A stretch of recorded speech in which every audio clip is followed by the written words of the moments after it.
오늘 은혜받고 성취될 하나님의 말씀은 출애굽기 20장 12절 말씀입니다. 출애굽기 20장 12절 말씀, 내 부모를 공경하라. 그리하면 내 하나님 여호와가 내게 준 땅에서 내 생명이 길리라. 아멘. 십계명의 5계명이라는 제목으로 말씀을 전가하기로 합니다.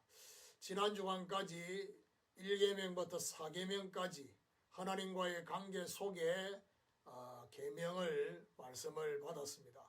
10계명의 4계명, 결국 하나님과의 관계의 결론은 예배입니다.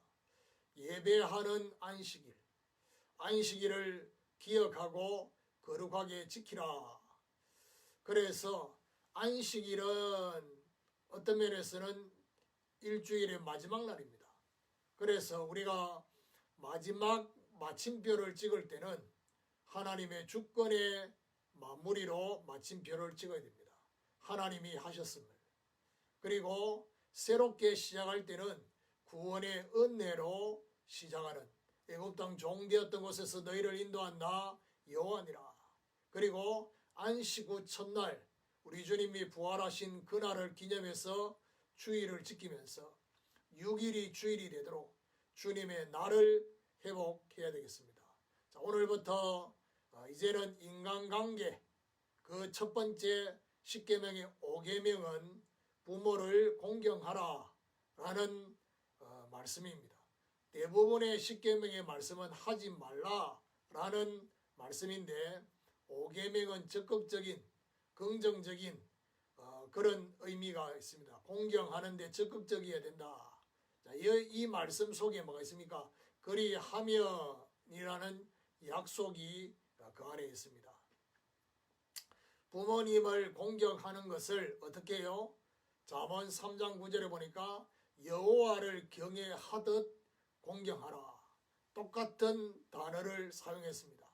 이 말은 부모님은 하나님의 대리자다라는 사실입니다.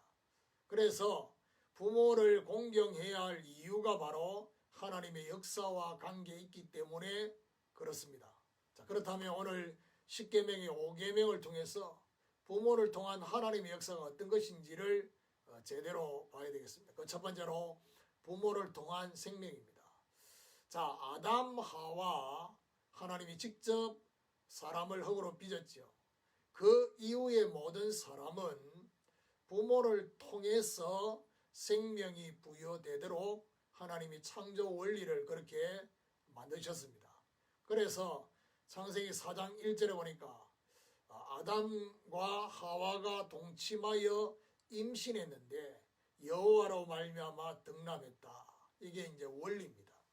하나님이 주셔야 되는데 아담이 자기 아내 하와와 동침해서 임신하는, 이게 하나님의 방법입니다.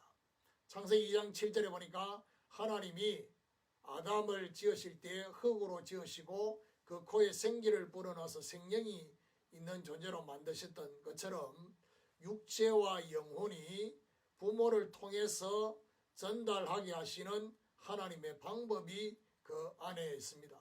그래서 부모님이 아니었다면, 부모님이 없었더라면 저와 여러분이 이 세상에 있을 수가 없지요.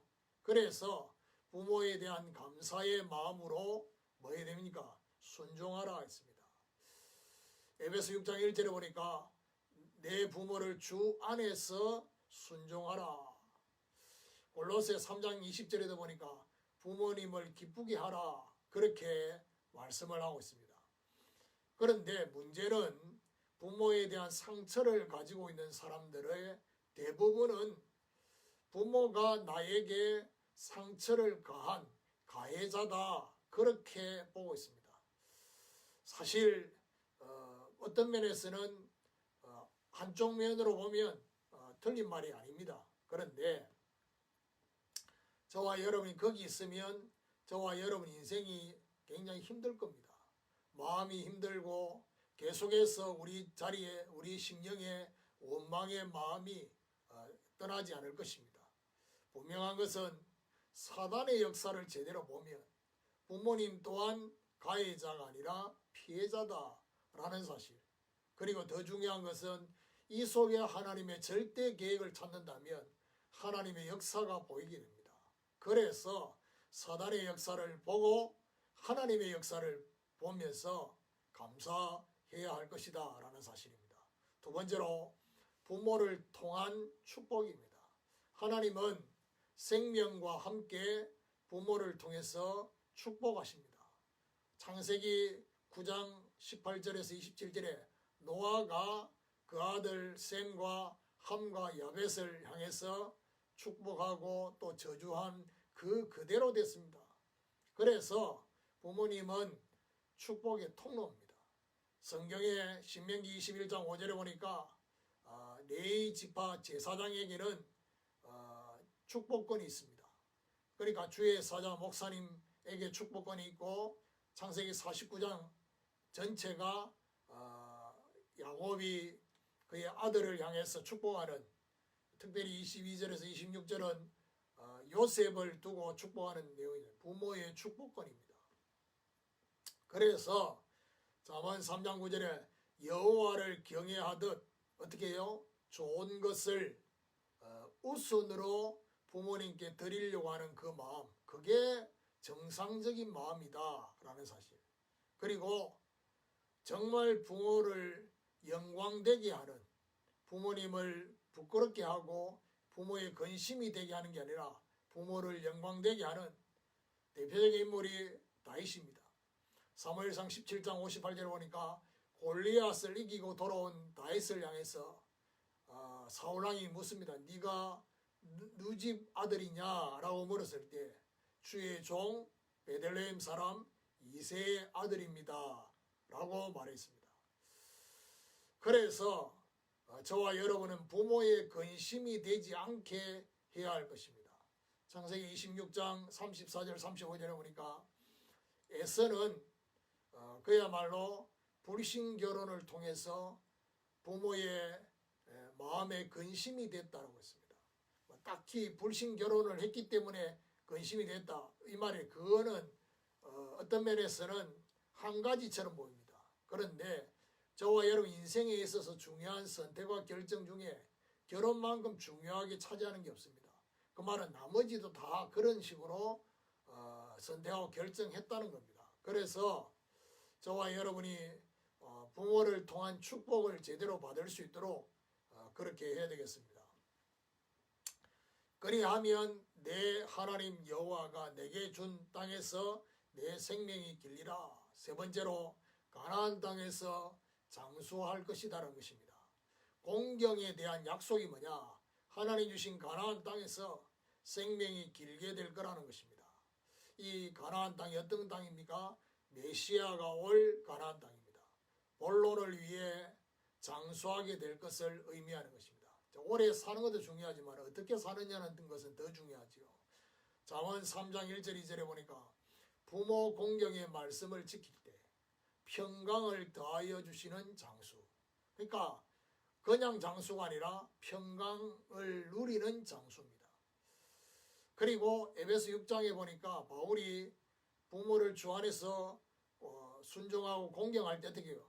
네가 땅에서 잘 되고 잘 장수할 것이다. 잘 된단 말은 그것은 결국 본론을 위해 서론의 끝까지 잘 될 거라는 것입니다.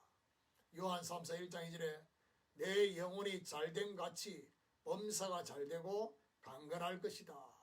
결국에는 후손까지 본론의 기업을 차지하게 되는, 정말 갈렙이 안악산지를 차지할 때 어떻게 해요? 하나님께서 지도자 여호수아를 통해서 갈렙의 영원한 기업이 되도록 후대가 본론의 사람이 되고 본론의 사람과 결혼하게 되는 그런 모습을 볼 수 있습니다. 결론입니다.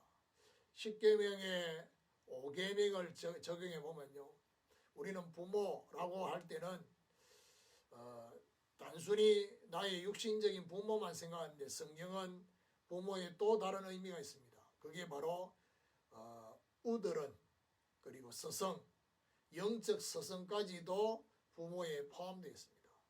부모를 통해서 생명 주신 것 감사를 회복해야 될 것이고, 축복의 통로인 부모를 공경함으로 정말 좋은 일에 부모를 먼저 생각하는 이 중심과 마음을 회복하고요. 서론을 넘어서서 본론을 위한 장수. 이사야 58장 11절 12절에 보니까 정말 우리의 후대까지 쓰임을 받는 그 하나님의 역사. 그래서 혹시 저와 여러분이 오늘 점검해야 될 게 뭐냐? 부모의 근심이 되는 것은 없는지 이걸 점검하면서 우리의 신앙생활과 삶을 점검해야 됩니다. 그래서 결국 부모의 기도 속에 축복의 기도가 나오도록 저와 여러분 기도해야 되겠습니다. 대부분의 부모는 기도할 때 자녀를 저주하지 않습니다. 자녀를 놓고 저주를 한다.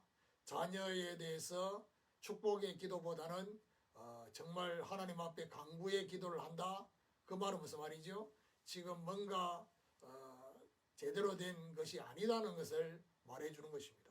그래서 저와 여러분을 통해서도 또 정말 우리의 부모님이 저와 여러분을 위해서 기도할 때 축복의 기도가 나오도록 기도하는 축복이 있기를 예수 그리스도의 이름으로 축원합니다.